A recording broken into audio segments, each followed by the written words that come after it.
नमस्कार, मैं हूं संजय शर्मा। आप देख रहे हैं 4PM महाराष्ट्र। ये कहानी आपके लिए बेहद ज़रूरी है।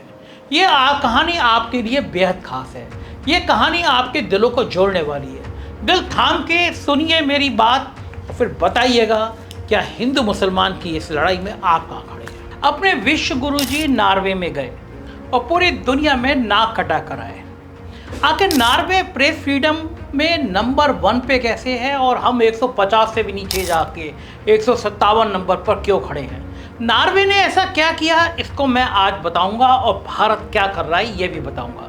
दोस्तों, नॉर्वे तेल बेचता रहा, भारत टीवी पर नफरत बेचता रहा। आज की कहानी किसी फिल्म की नहीं है और ना किसी वेब सीरीज की, ना किसी चुनावी भाषण की। ये कहानी है दो देशों की जो अपनी अपनी विरासत को संभाल के रखे हैं।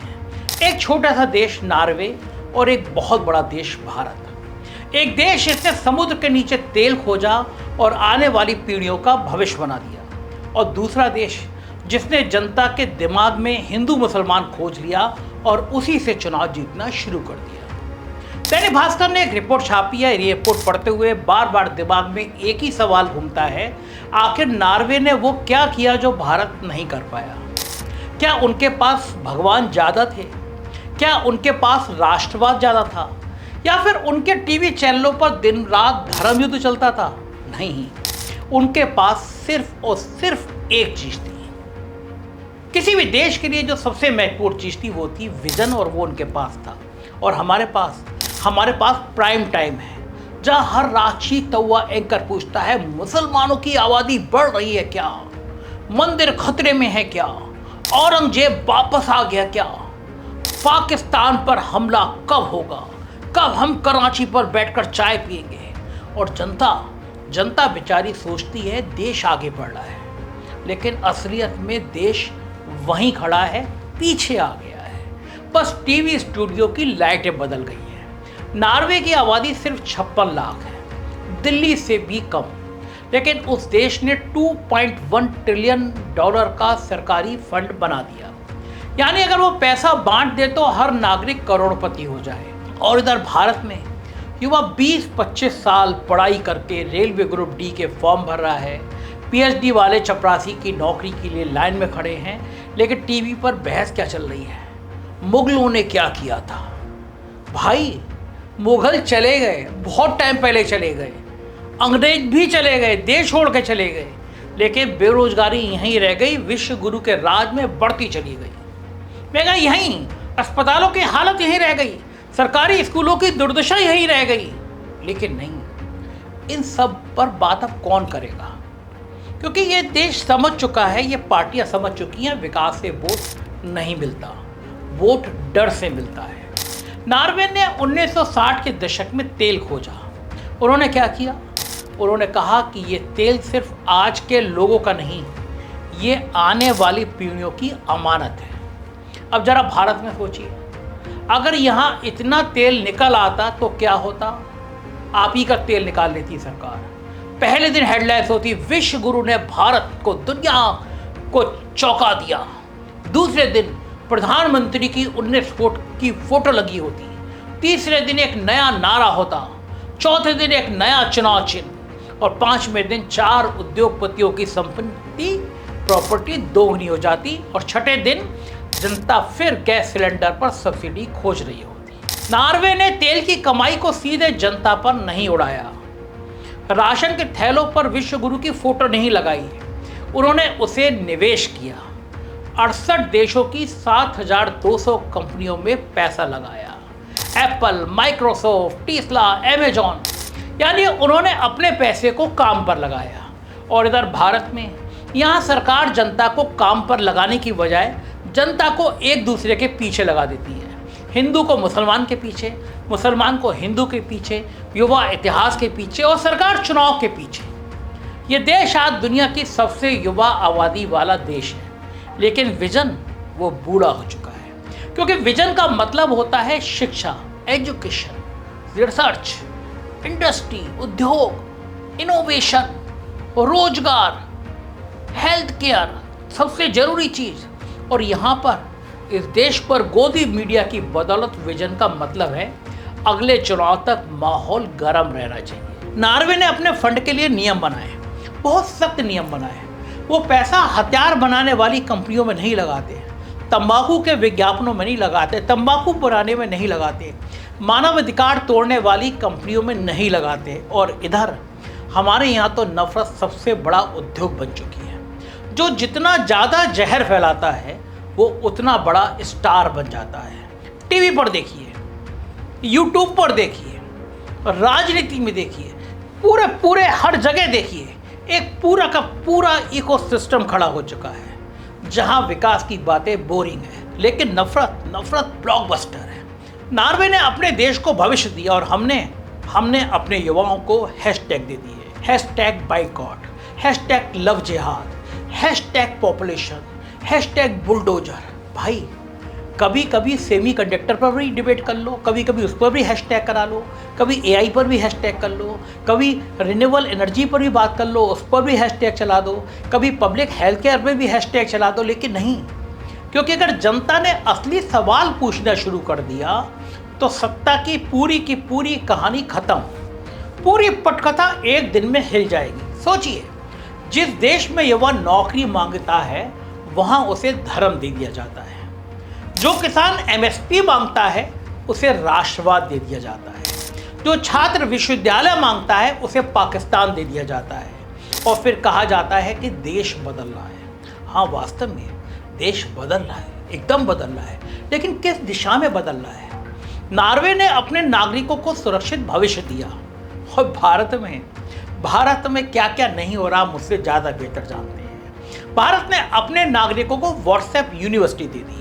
यहाँ हर आदमी इकोनॉमिस्ट कम कम्युनल एनालिसिस ज़्यादा बन कर चुका है, ज़्यादा काम कर रहा है, कम्युनल एंगल पर ज़्यादा काम कर रहा है। हर चाय की दुकान पर जीडीपी कम गोधरा ज़्यादा डिस्कशन होता है, मुसलमान ज़्यादा डिस्कशन में आते हैं। हर टीवी पर अनएम्प्लॉयमेंट कम, औरंगजेब ज़्यादा आता है।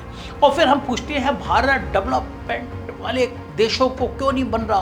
पहली 100 कंपनियों में हमारी पहली बार कोई कंपनी नहीं आई, क्योंकि डेवलप्ड कंट्री मंदिर मस्जिद से नहीं बनती, वो रिसर्च लेवल से बनती है, रिसर्च की लैब में बनते हैं, वो यूनिवर्सिटी से, विश्वविद्यालयों से बनते हैं, वो वैज्ञानिक सोच से बनते हैं। लेकिन यहाँ साइंस भी रिलीजन के आगे बिल्कुल लाइन में खड़ी रहती है।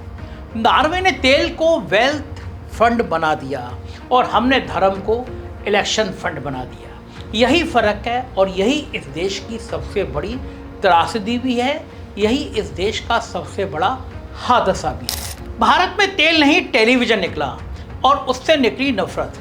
दोस्तों, नॉर्वे के सामने भी संकट आए थे, तेल मिला, पैसा आया, और फिर वही हुआ जो अचानक अमीर हुए देशों के साथ होता है। महंगाई बढ़ गई, बैंक डूब गए, अर्थव्यवस्था हिली। लेकिन उन्होंने क्या किया?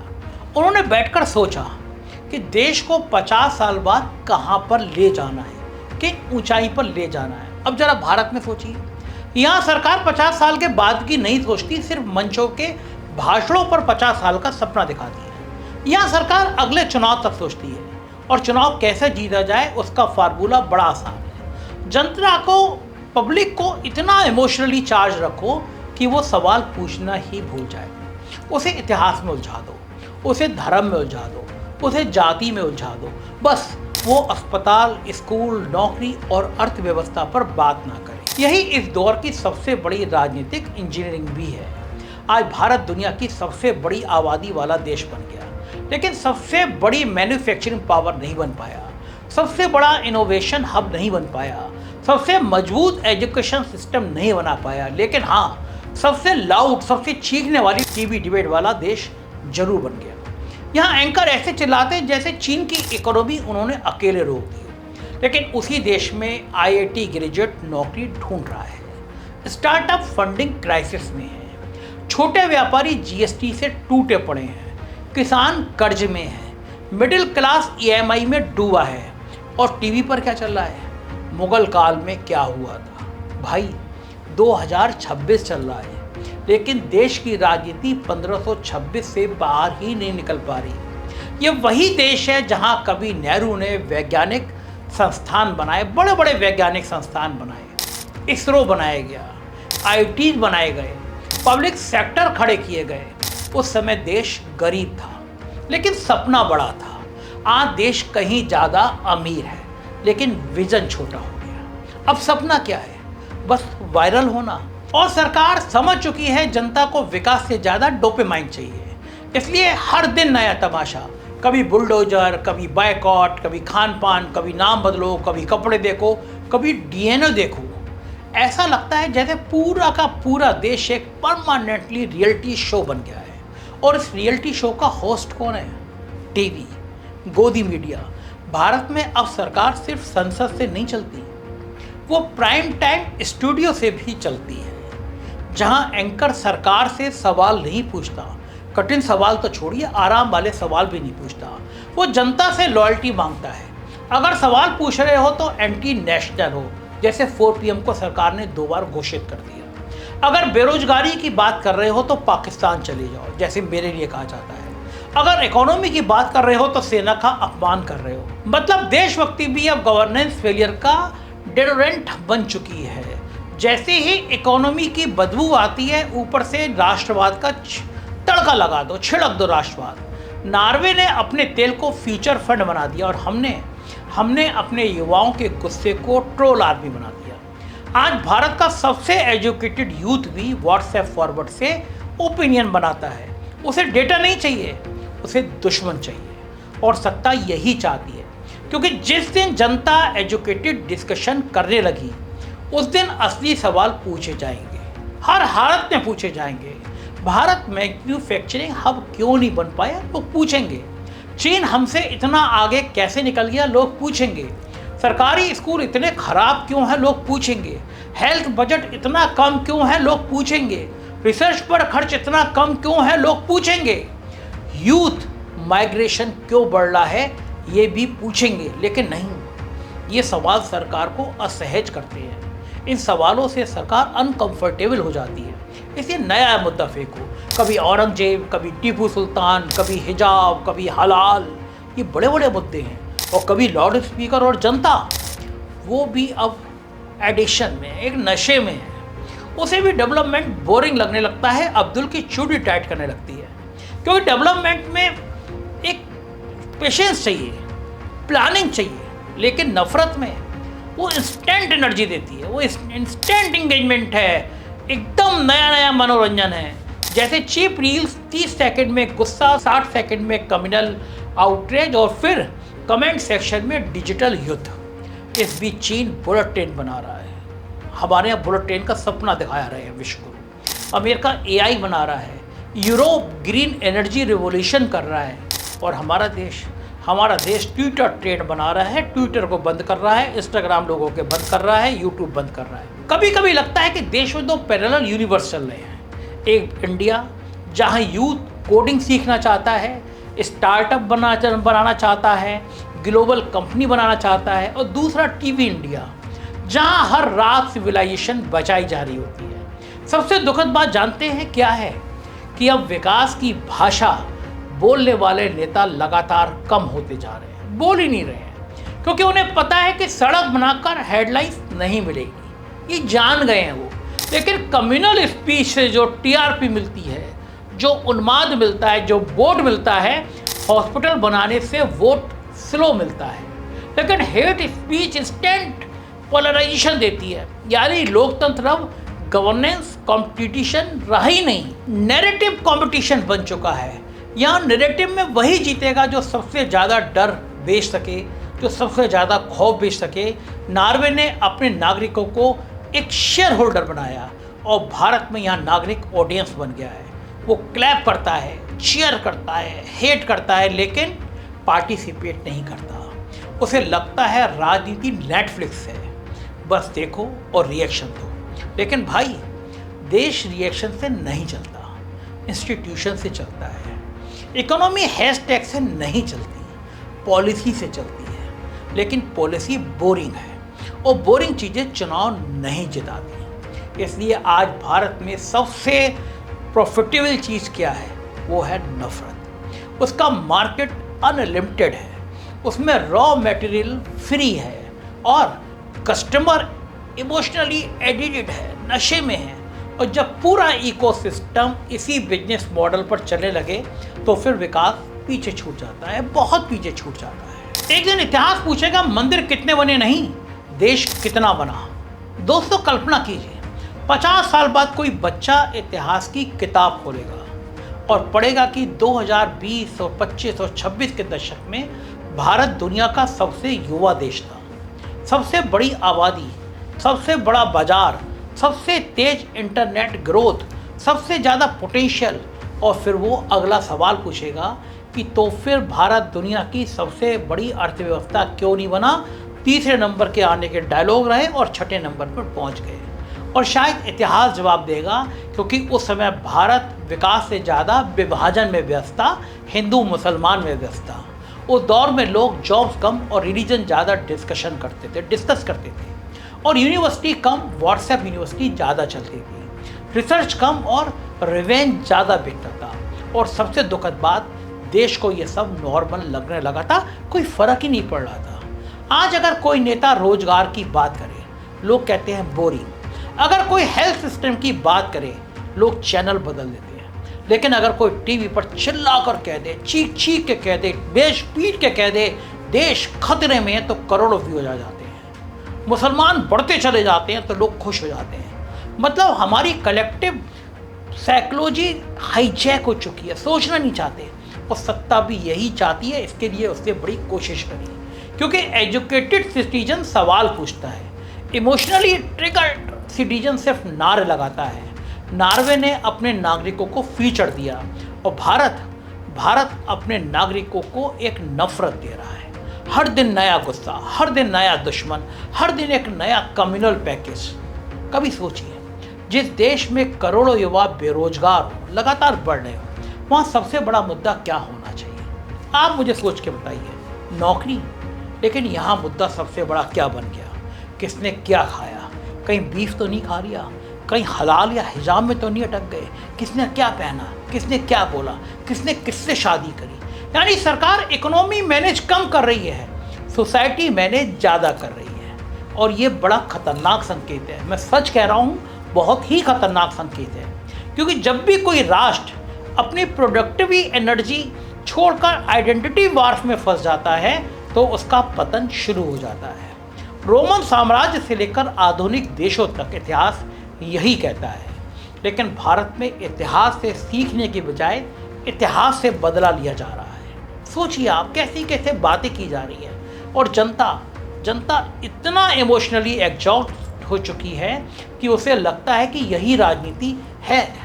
नहीं, ये पॉलिटिक्स नहीं है, ये डिस्ट्रक्शन इंडस्ट्री है। असली पॉलिटिक्स होती है वर्ल्ड क्लास स्कूल होने चाहिए, देश में पब्लिक हॉस्पिटल होने चाहिए, वैज्ञानिकों के नए नए शोध होने चाहिए, इंडस्ट्री की ग्रोथ होनी चाहिए, क्लीन सिटी होनी चाहिए, स्ट्रॉन्ग जुडिशरी होनी चाहिए, इंडिपेंडेंट मीडिया होनी चाहिए।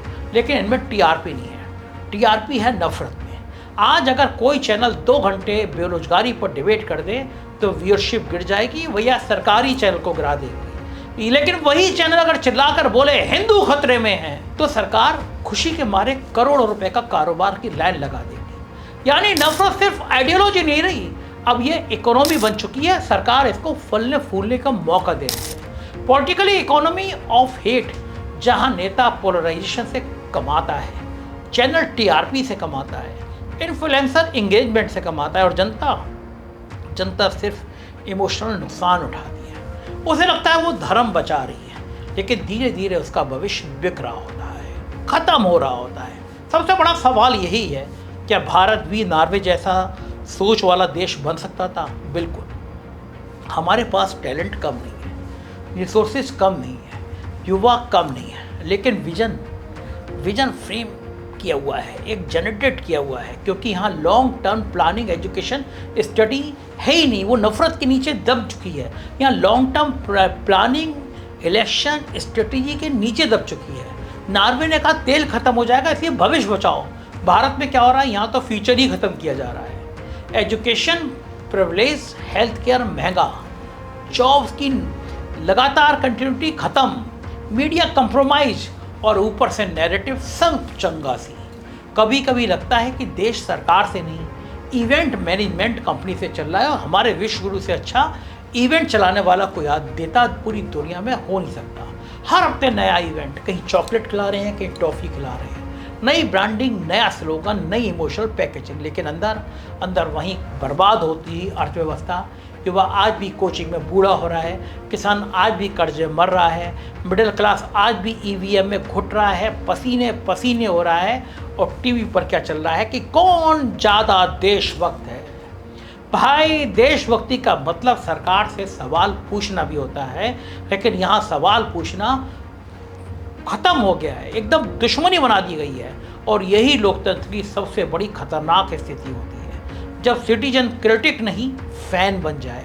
आज भारत में पॉलिटिक्स क्रिकेट फैंडम की तरह हो चुकी है, एकदम मेरी टीम सही, तुम एंटी नेशनल, तुम अर्बन नक्सल, तुम टुकड़े टुकड़े गैंग के सदस्य, तुम पाकिस्तानी, मतलब डिबेट खत्म, बस ब्रांडिंग बची।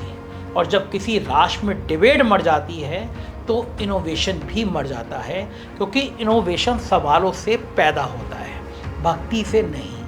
नॉर्वे ने अपने फंड को दुनिया भर में इन्वेस्ट किया, और भारत ने क्या किया? भारत ने अपनी इमोशनल एनर्जी कम्युनल पॉलिटिक्स में इन्वेस्ट कर दी।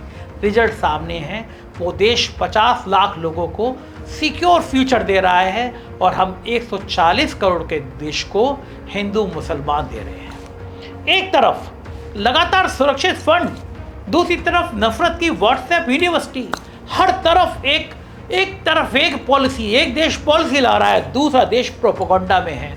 और सबसे दुखद बात, जनता अब प्रोपेगेंडा को ही सरकार समझने लगी है। कितना दुखद है। लेकिन याद रखिए, इतिहास बहुत निर्मम होता है। वो स्पीचेज याद नहीं रखता, वो स्लोगन याद नहीं रखता, वो सिर्फ रिजल्ट याद रखता है। और एक दिन आने वाली पीढ़ियां जरूर पूछेंगी, जब दुनिया एआई बना रही थी तब भारत क्या कर रहा था? जब दुनिया क्लाइमेट टेक्नोलॉजी पर काम कर रही थी, लगातार काम कर रही थी, तब भारत क्या कर रहा था? जब दुनिया फ्यूचर इकोनॉमी बना रही थी, तब भारत हिंदू मुसलमान के अलावा क्या कर रहा था? और शायद जवाब होगा, भारत उस समय टीवी पर हिंदू मुसलमान देख रहा था। और यही जवाब इस सदी की सबसे बड़ी त्रासदी कहलाएगा। मैं सही कह रहा हूँ या गलत, ये आपकी राय बताएगी, और मुझे बहुत बेताबी के साथ आपकी राय का इंतजार है। चैनल को सब्सक्राइब करिएगा, ज्वाइन करिएगा, बने रहिएगा मेरे साथ।